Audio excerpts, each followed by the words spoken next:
Howdy Broncos country, Mace here after Broncos training camp on a Saturday, a quasi-scrimmage day, and it saw Bo Nix and the first team offense struggle at times to find their footing against a pressure-packed Broncos defense. Now Nix stepped up under pressure, had some nice throws, decent work in the red zone under duress, had a touchdown, did throw an interception earlier, but in general some good work under that pressure. But it was a lot of pressure coming from up front, and appropriately today, with Zach Allen agreeing to that big 4-year extension, Zach Allen was the best player on the field. Absolutely dominant, a couple of sacks, more pressures, and he talked about how he's worked on some stuff in the offseason. He didn't want to say what he's worked on. He wants to save that for what he's going to show on the field, but certainly that work is starting to pay off, and certainly there's a lot to be excited about. Here's Zach Allen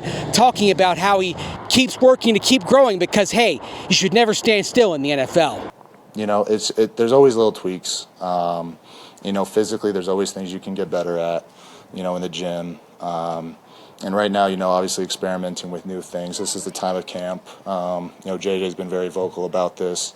You know, you just got to try new stuff. You know, if you don't try new stuff, and I know people around the league are now going to start game planning and watching my tape because, you know, last year was, you know, I kind of came with this new kind of stance, new little everything.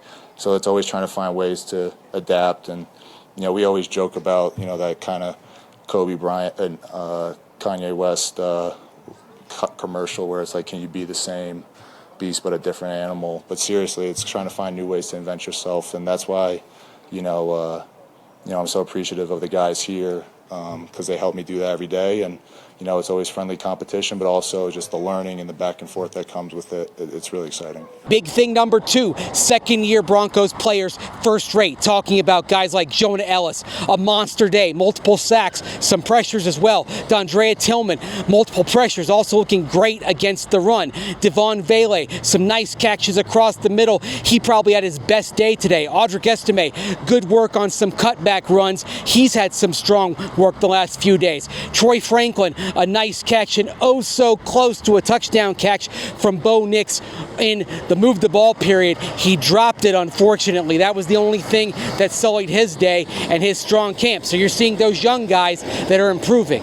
Big thing number 3, pre-snap penalties, not just false starts, but offsides. So the NFL is emphasizing neutral zone infractions, offsides, offense and defense. So we've seen quite a few of those on both sides the last few days. Sean Payton talked about that after practice. So they're trying to clean up the line of scrimmage.